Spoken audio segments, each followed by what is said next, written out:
Assalamu alaikum dear students. Here ਅਸੀਂ discuss कंदासीं असांजी नई topic order of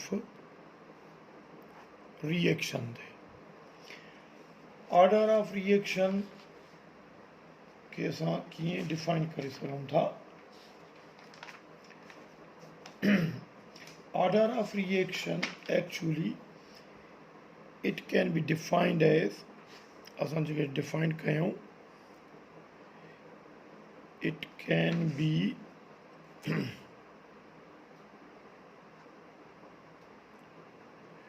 defined as sum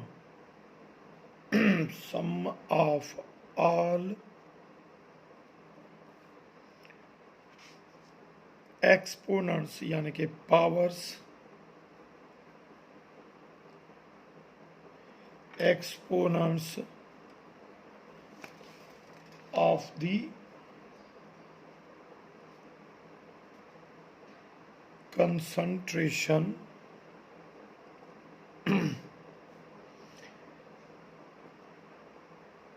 in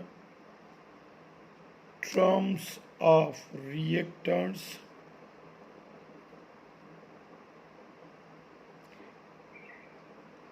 involved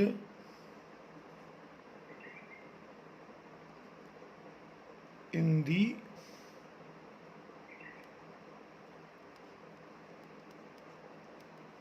rate expression. Okay. Order of reaction के किंदा define कयूं. It can be defined as sum of all exponents to the concentration in terms of reactants involved in the rate expression. हाणे dear students ॾिसो असां वटि हिकिड़ो reaction आहे PCl5 PCl3 arrow PCl3 plus Cl2.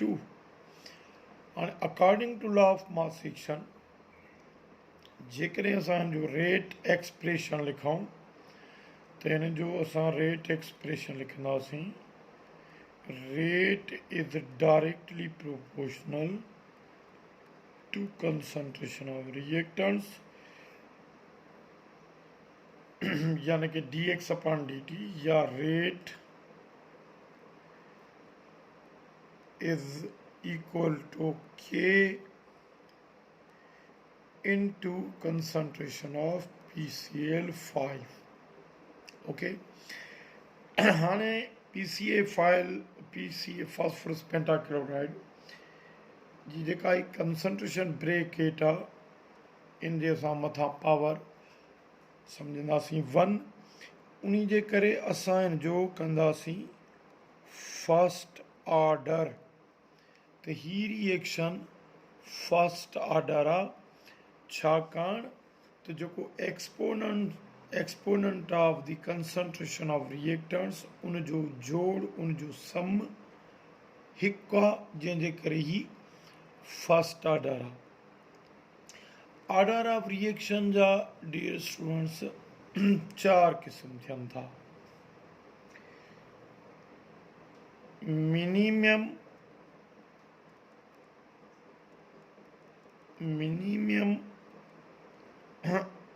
जेकॾहिं असां types of order of reaction ॾिसूं त minimum order of reaction is zero order. Minimum order of reaction छा आहे ज़ीरो ऑर्डर आहे. Okay. And maximum order of reaction जेको आहे उहो आहे थर्ड ऑर्डर. इनके साथ third order maximum, third order minimum zero. ॾिसो dear students, order of reaction बिल्कुल सही है। तो exponent, sum of exponents of the concentration in terms of reactants, okay। हाणे याद करे छॾियो डियर स्टूडेंट्स, त ऑर्डर ऑफ रिएक्शन जेको आहे उहो एक्सपेरिमेंटली मेजरमेंट जे बेस ते डिटरमाइन थींदो आहे, but not looking at the molecularity present. सवलनि लफ़्ज़नि में ॿुधायां त ऑर्डर ऑफ रिएक्शन में असां उन्हनि रिएक्टन जी कंसंट्रेशन जे एक्सपोनेंट जो सम वठंदा आहियूं जिन जी कंसंट्रेशन अल्टर थिए थी, चेंज थिए थी during the course of reaction. अञा सिंपल वर्ड्स में तव्हांखे मां ॿुधायां त रेट ऑफ रिएक्शन जन मॉलिक्यूल जी कंसंट्रेशन ते डिपेंड करे थो। Such reactant concentration will determine the order of reaction। अहिड़नि रिएक्टन जी कंसंट्रेशन जे एक्सपोनेंट खे ई असां सम करे ऑर्डर ऑफ रिएक्शन करे सघूं था, पर मॉलिक्यूलरिटी जेकॾहिं रिएक्शन में मौजूदु आहे ऐं उन जी कंसंट्रेशन ते रेट ऑफ रिएक्शन डिटरमाइन नथो करे, त अहिड़नि रिएक्शन जो ऑर्डर ज़ीरो हूंदो। अहिड़नि रिएक्शन जो rate of reaction does not depend upon the concentration of reactants। मिसाल तौर ॾिसो, वेरी सिंपल हिते असां एग्ज़ाम्पल खणी सघूं था। फोटोसिंथेसिस आहे, ॾिसो 6CO2 आहे, 6H2O आहे, ओके। हाणे हिन में ग्लूकोज ठहे थो। हाणे तव्हांखे ख़बर आहे त दिस इज़ फोटोकेमिकल रिएक्शन, ही लाइट जी मौजूदगी में थींदी आहे। हाणे हिन में केतिरी बि ॾिसो, राति जो फोटोसिंथेसिस जो अमल नथो थिए, भले राति जो तव्हां केॾी बि खणी कंसंट्रेशन CO2 जी इंक्रीज़ कयो या वाटर जी खे वधायो या CO2 जी कंसंट्रेशन वधायो, पर रिएक्शन जो थियणु, रिएक्शन जो रेट उहो लाइट जे बग़ैर फोटोसिंथेसिस जे अमल खे जो जेको रेट ऑफ रिएक्शन आहे लाइट खां बग़ैर थींदो ई कोन। माना हिते जेको रिएक्शन जो रेट आहे उहो जेको आहे so not proportional, not proportional to the concentration of reactants। हिते रिएक्टेंट जी कंसंट्रेशन ते रेट ऑफ रिएक्शन डिपेंड ई नथो करे। हाणे जेकॾहिं कंसंट्रेशन ते रेट ऑफ रिएक्शन डिपेंड ई नथो करे, त पोइ हिते त जेको रेट ऑफ रिएक्शन आहे उहो डायरेक्टली प्रोपोर्शनल थिए थो लाइट ते, यानी कि लाइट सां वाबस्ता आहे। लाइट हूंदी त रिएक्शन थींदो, रिएक्टेंट्स भले केतिरी बि कंसंट्रेशन वधायो या घटायो। त अहिड़नि रिएक्शन जे रेट में असां रिएक्टेंट जी कंसंट्रेशन जेका आहे उहा चेंज ई नथी थिए, या रिएक्टेंट जी कंसंट्रेशन ते रेट ऑफ रिएक्शन डिपेंड ई नथो करे, त पोइ अहिड़नि रिएक्शन जो ऑर्डर जेको आहे उहो ज़ीरो ऑर्डर हूंदो। ही कहिड़े ऑर्डर में ईंदा? ज़ीरो ऑर्डर में, ठीकु आहे, छाकाणि त मॉलिक्यूलरिटी त मौजूदु आहे। त किताब में बि इहो थो लिखे त order of reaction can be determined on experimental basis. इहो ॾिसणो पवंदो आहे एक्सपेरिमेंटली त केतिरनि रिएक्टरनि जी कंसंट्रेशन चेंज थिए थी, उन्हनि जी कंसंट्रेशन ते रेट ऑफ रिएक्शन डिपेंड करे थो, पर जन रिएक्टरनि जी कंसंट्रेशन ते रेट ऑफ रिएक्शन डिपेंड ई न करे, त उन्हनि जो ऑर्डर ऑफ रिएक्शन जेको हूंदो सो ज़ीरो हूंदो।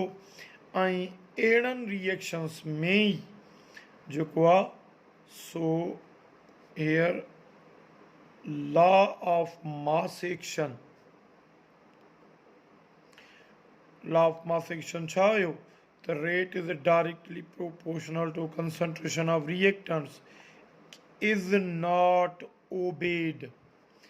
अहिड़नि ई रिएक्शन में जेको लॉ ऑफ मास एक्शन आहे उहो ओबे नथो थिए, छाकाणि त रिएक्टन जी कंसंट्रेशन ते रेट ऑफ रिएक्शन डिपेंड ई नथो करे। हाणे तव्हांखे MCQs में जेकॾहिं ॾे त इन which type of chemical reactions first law of mass action is not obeyed, या ये खणी ॾे in which type of chemical reactions rate of reaction is directly proportional to reactant is not obeyed। तो ये photochemical reactions हूंदा, ये zero order reactions हूंदा, ये उहे reactions हूंदा जिन में rate of reaction concentration of reactant ते डिपेंड नथो करे। डियर स्टूडेंट्स, ही हिन रिएक्शन ते गौर कयो। 2NH3 arrow N2+3H2। हाणे हिन जो जेकॾहिं रेट एक्सप्रेशन लिखूं, रेट एक्सप्रेशन त पोइ हिन जो रेट एक्सप्रेशन थींदो dx/dt बराबर K into concentration of ammonia. हाणे इन जे अॻियां 2 मोल्स आहिनि, इन जे कंसंट्रेशन जो एक्सपोनेंट 2 आहे, लिहाज़ा असां हिते ऑर्डर ऑफ रिएक्शन कढणु चाहियूं त हिन खे चवंदासीं सेकंड ऑर्डर। ठीकु आहे। अहिड़े नमूने सां ही ॾिसो, ही हिकिड़ो ॿियो रिएक्शन आहे 2NO + O2 एरो 2NO2। हाणे हिन जो जेकॾहिं रेट एक्सप्रेशन लिखूं त dx/dt बराबर K into concentration of NO into concentration of O2। हाणे हिननि जी कंसंट्रेशन जो सम बीहे थो थर्ड ऑर्डर। हुन जो सम खे ॾिसी करे असां हिन रिएक्शन खे छा कंसीडर कंदासीं? Third order reaction. त यादि करे छॾियो dear students, minimum order of reaction 0, maximum order of reaction third order reaction. छाकाणि त order of reaction can not be looking at the total number of molecules present in the concentration. Reaction में मौजूदु molecular खे ॾिसी करे molecularity खे असां order of reaction determine नथा करे सघूं। But there are the reactions which contain more reactant but the order of reaction can be measured on the basis of experimentally measurements. There are reactions which contain more reacting molecules, but keep in mind concentration of only one or two molecules may alter during the reaction. जन reactant जी concentration course of reaction में change थिए थी, they will determine the order of reaction. Experimentally इहो ॾिठो आहे या त हिकु या ॿिनि molecules जी concentration alter थिए थी, change थिए थी, लिहाज़ा molecularity खे केॾो बि वधाइजे पर order of reaction जेको आहे वो एक्सपेरिमेंटली मेजरमेंट्स से थींदो आहे, but not looking at the total number of molecules of the reacting molecules in the reaction. Okay. अच्छा डियर स्टूडेंट्स, हाणे जेकॾहिं असां प्रिसाइज वे में डिफाइन कयूं ज़ीरो ऑर्डर रिएक्शन खे, ज़ीरो ऑर्डर रिएक्शन खे त असां उनखे ईअं डिफाइन कंदासीं ए reaction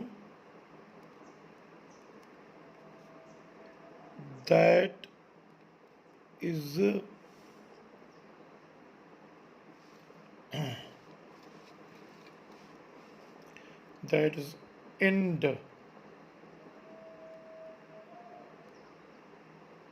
independent of the concentration of